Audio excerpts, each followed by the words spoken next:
السلام علیکم جی. میں نے گزشتہ دنوں 5ویں پشت کی دوغلی ابلاغی جنگ کے حوالے سے ایک ولاگ کیا اور مجھے بہت پڑھے لکھے اور با علم اور اہل علم لوگوں نے اس کو اپریشیٹ کیا، اور وہ ولاگ لمبا ہو گیا تھا، اس لیے میں نے یہ مثال اس میں سے ہیلڈ کر لی کہ یہ آپریٹ کس طرح کرتا تھا، یہ پورا سسٹم آپریٹ کس طرح کرتا تھا کوہین کے ساتھ. تو وہ جب اتنی اپریسیشن آئی اور اتنے پڑھے لکھے لوگوں کی طرف سے اور جن کی میں دل سے عزت کرتا ہوں، انہوں نے مجھے کال کر کے کہا، میں ان کی کال بوجود نہیں لے سکا تو انہوں نے میسج چھوڑا کہ یہ آپ کا ماسٹر پیس ہے.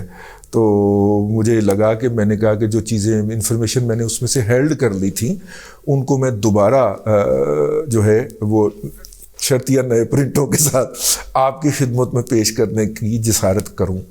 یہ جو آپریٹ کرتا تھا، یعنی دیکھیے یہ 5ویں پشت کی دوغلی ابلاغی جنگ جو تھی وہ کسی ایک محاذ پہ نہیں لڑی جا رہی تھی، پورا سسٹم ایگزسٹ کرتا تھا. اور یہ جو راجہ عادل کہتا ہے نا، عادل راجہ، میجر ریٹائرڈ عادل راجہ جو کہتا ہے کہ وہ سسٹم آپریٹ کر رہا ہے، ٹھیک ہے نا. پہلے اس کے اوپر تھا نا الزام کہ وہ فیض صاحب کی ٹیم کا حصہ ہے، تو میں نے آپ کو کہا تھا فیض کی ٹیم کا کوئی حصہ نہیں. ان کے یوٹیوبرز ہوں، ان کے سوشل میڈیا ایکٹیوسٹ ہوں، یا ان کے پرومیننٹ فیسز ہوں، یہ اتنے بڑے وطن فروش اور پیسے کے یار ہیں کہ ان کو کوئی بھی پیسے دے کے اس ملک کے خلاف بکواس کرنے کو کہے گا تو وہ کریں گے. اور آپ دیکھیے میجر ریٹائرڈ عادل راجہ نے خاکسار کو ابھی سے سچ کر دیا ثابت، ابھی سے سچ ثابت کر دیا. وہ دیکھیے دا مومنٹ فیض حمید صاحب جو ہیں وہ انڈر پریشر آئے ہیں تو میجر عادل راجہ نے فوری طور پہ فیض حمید کو ڈسون کر دیا. یہ کسی کا نہیں ہے، یہ پیسے کا ہے، ٹھیک ہے نا. آہو بھئی انہیں کنی کی کمائی کر لی ہوئے گی میجری دے وچ جڑا لندن بیٹھا مفت دے، ٹھیک ہے نا، مفت دی روٹیاں توڑ رہا ہے. تو ظاہر ہے نا، ہاں سمجھا کریں، وہاں پہ بھی تو پی ٹی آئی ہوتی ہے نا، وہاں پہ تو چیکو بھائی ہوتے ہیں نا، تو پھر میرا مطلب ہے کہ وہ ہیں، ہاں سمجھا کریں. تو انہوں نے خاکسار کو سچ ثابت کر دیا یہ کہہ کے کہ یہ پورا سسٹم آپریٹ کر رہا تھا. لیکن میں آپ کو اس سسٹم کی ایک اور مثال پیش کرنا چاہ رہا ہوں اور آپ نے غور سے سننا ہے. یہاں سے آپ نے غور سے سننا شروع کرنا ہے. دیکھیے پاکستان کے اندر جو تھا وہ کرونا ہے.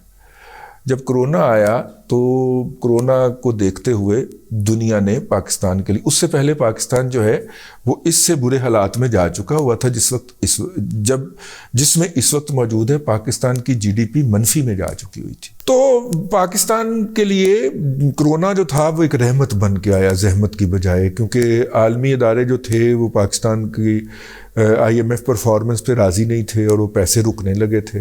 تو یوں پھر $2 ارب کے قریب تقریباً ورلڈ بینک نے پاکستان کو کرونا سے نپٹنے کے لیے دیا اور $2.5 ارب IMF نے دیا، اور بغیر کسی کنڈیشن کے دیا. اور ٹرمز تھی اس کے اندر جو تھیں کہ آپ کرونا سے نپٹنے کے لیے اپنا انفراسٹرکچر ڈیولپ کریں اور اس انفراسٹرکچر سے کرونا سے نپٹیں، اور ہاسپٹل بنانے ہیں ہاسپٹل بنائیں. اب یہ جو پیسے آ گئے باہر سے آئے، پھر اور امریکہ نے بھی کوئی، میرا خیال ہے کوئی 10 کروڑ ڈالر امریکہ نے بھی دیا. امریکہ نے کوئی $5 کروڑ دیا یا اس سے تھوڑا سا زیادہ دیا. برطانیہ نے زیادہ ہمیں دیا اور اس نے کوئی $15-20 کروڑ ہمیں دیا، وہ الگ سے اس میں ڈال لیں. پھر چائنا نے بھی ہمیں کچھ نقد بھی پیسے دیے اور کچھ اس نے اپنی وہ بھی بھجوا دی، کیا اس کو کہتے ہیں، ویکسین بھی بھجوائی. پھر روس کی نے بھی ہمیں اپنی ویکسین تجربہ کرنے کے لیے بھجوائی، وہ بھی آ گئی. اب ہوا کیا، یہ جو ویکسین جن لوگوں نے دی تھی یہ تو اگر نہ ہم استعمال کرتے تو ضائع ہو جانی تھی. تو چاروں نہ چار ویکسین تو ہم نے آگے ٹرانسفر کر دی، لیکن یہ جو پیسے تھے ان کا کیا ہوا؟ ٹھیک ہے، یہ تقریباً کوئی سمجھ لیں کہ 1000 ارب روپے سے زیادہ تھے پیسے. تو ان کا کیا ہوا؟ اگر آپ کو یاد ہو تو کمرشل بل جو تھے وہ آدھے کر دیے گئے تھے کرونا کے دوران. اگر آپ کو یاد ہو انڈسٹریلسٹ کو جو کہا گیا کہ آپ لوگوں کو نہ نکالیں، اگرچہ انہوں نے نکالا لیکن ان کو اگر آپ نہیں نکالتے تو جتنی آپ کا روسٹر ہے، تنخواہ کا پے روسٹر ہے، اتنا قرض جو ہے کرونا کے دنوں کا وہ ہم آپ کو 3% کے اوپر شرح سود کے اوپر قرض دے دیتے ہیں. تو باقی شرح سود جو تھی، جو اس وقت میرے خیال 15% تھی، وہ باقی 12% شرح سود سرکار نے سبسڈی کے طور پہ ادا کی. یوں یہ پیسے جو تھے، اور پھر ڈالر آئے تو اس کو بیلنس آف پیمنٹ کو بہتر کرنے کے لیے اور کرنٹ اکاؤنٹ خسارہ ختم کرنے کے لیے استعمال کر لیا گیا، یعنی کہ وہ اصل جگہ پہ استعمال نہیں ہوئے. اب یہ واردات تھی، اس واردات کے اوپر اپنے بندے بٹھائے ہوئے تھے جنہوں نے یہ ساری واردات ڈالی.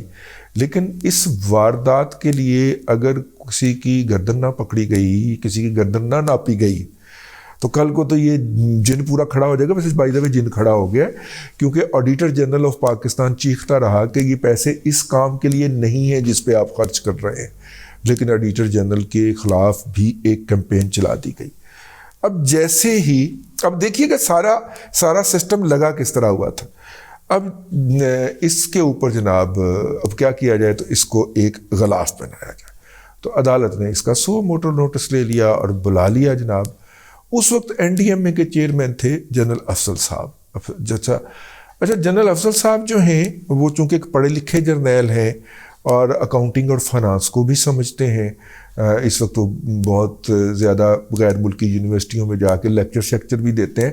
پبلک پرائیویٹ پارٹنرشپ ان کی اسپیشلٹی بن گئی، کیونکہ انہوں نے اپنا ایف ڈبلیو او کے جب وہ چیئرمین تھے تو ایف ڈبلیو او کی تاریخ کے سب سے زیادہ کیسز، یہ وہ دور ہے جب نواز شریف صاحب لا رہے تھے نا پاکستان کے اندر سی پیک، تو اتنے بڑے پروجیکٹ تھے تو ایف ڈبلیو او کو ہر جگہ پہ نواز شریف صاحب آگے کرتے تھے کہ اپنا ادارہ ہے تو جنرل صاحب اس کے ہیڈ کے طور پہ وہ سارا کر رہے ہوتے تھے. تو اتنے زیادہ پروجیکٹ ان کے ہاتھ سے گزر گئے کہ ان کی مہارت ڈیولپ ہو گئی. اب دنیا کی یونیورسٹیاں جو ہیں وہ ان کو بلاتے ہیں، بلکہ میں پچھلے دنوں دیکھ رہا تھا کسی جگہ کے اوپر کہ عرب ممالک جو ہیں انہوں نے باقاعدہ ان کی خدمات مانگی.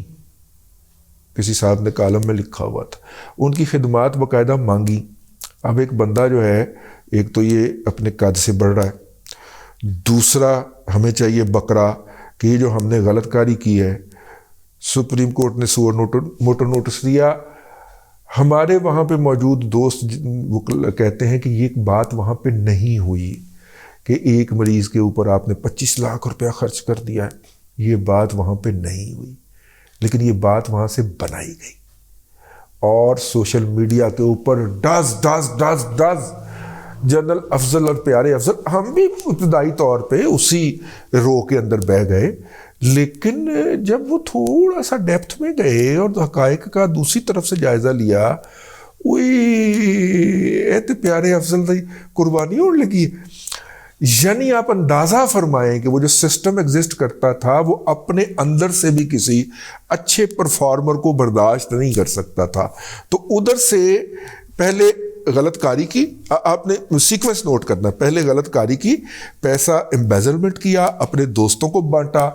سارے جن کو انہوں نے بانٹا ہوگا ان سے شوکت خانم کے نام پہ ڈونیشن بھی تو وصول کی ہوگی نا. لیکن ہم اس بات کو چھوڑ دیتے ہیں کیونکہ اس کا ہمارے پاس کوئی ثبوت نہیں ہے. ہم جو آبویس چیزیں نظر آ رہی ہیں کہ پیسہ مس اپروپریٹ ہوا، جس ہیڈ کے لیے پیسہ آیا تھا ہمیں عالمی سطح پہ، اس ہیڈ میں ہم نے خرچ نہیں کیا. اب اس کو کور کرنا ہے اور ساتھ میں ہی ایک دو مخالفین جو ہمارے اندر موجود ہیں ان کا بھی رگڑا نکال جانا ہے. تو اس کو کیسے کیا جائے کور؟ یہ بھی ہو سکتا تھا کہ آڈیٹر جنرل کے ہاں، آڈیٹر جنرل جو تلوار کاٹ کے بیٹھا ہے وہ کہتا ہے یہ آپ نے کیا کیا ہے، یہ سو مس اپروپریشن ہے، یہ تو فنڈز آپ نے غلط جگہ پہ خرچ کر دیے ہیں. تو پھر پیا بھائی کوتوال، پیا بھائی جج، تو پھر ڈر کاہے کا. تو پھر اپنے ججوں کے ذریعے اپنے بینچ پہ بلا کے جنرل افضل کو پن کر دیا. وہ بیچارہ پٹتا پھرا کہ جناب یہ آپ سٹیٹمنٹ جاری کریں. پرائم منسٹر ہاؤس نے ویسے سٹیٹمنٹ جاری بھی کی، لیکن جو بکواسیات، غلاظت اور بہتان پھیلایا جا چکا تھا وہ آج بھی یوتھیوں کے مقعد تک پہنچ چکا ہوا ہے. وہ کوئی حقیقت بات سننے کو تیار نہیں ہے. وہ حقیقت ٹی وی سننے کو تیار ہے، حقیقت بات سننے کو تیار نہیں ہے. وہ بیچارہ پٹتا ہوا ریٹائر ہو گیا کہ بھائی جان میرا نام کلیئر کریں، یہ پیسے تو میرے پاس آئے ہی نہیں ہیں. اور ان کے خلاف کیا کیس پھر گھڑا گیا؟ پی ٹی آئی کے سوشل میڈیا کے اوپر، پی سی آئی کے سپانسرڈ سوشل میڈیا کے اوپر نہیں، مین سٹریم میڈیا کے اوپر بھی جو پی ٹی آئی کے لوگ بٹھائے ہوئے تھے ان کے خلاف کیس کا کھڑا کہ جی یہ دیکھیں یہ مشین جو تھی، یہ اس کی پرائس جو تھی وہ $1600 تھی اور انہوں نے $2100 کی خرید کے کرپشن کی ہے. اس نے کہا حضور جس وقت کرونا کا کرائسس تھا اس وقت یہ مشین جو تھی یہ $4800 کی تھی اس وقت، کیونکہ اس وقت دنیا بھر میں ڈیمانڈ پڑ گئی تھی، اور میں نیگوشیٹ کر کے اس کو 2100 پہ لے کے آیا تھا۔ تو بجائے اس کے کہ مجھے کریڈٹ دیا جائے، آپ نے جو نارمل ڈیز کی پرائسز چلی آ رہی ہیں ان پرائسز کے ساتھ اس کو کمپیئر کر لیا کہ انہیں $500 فی مشین مہنگی لائی، ٹھیک ہے۔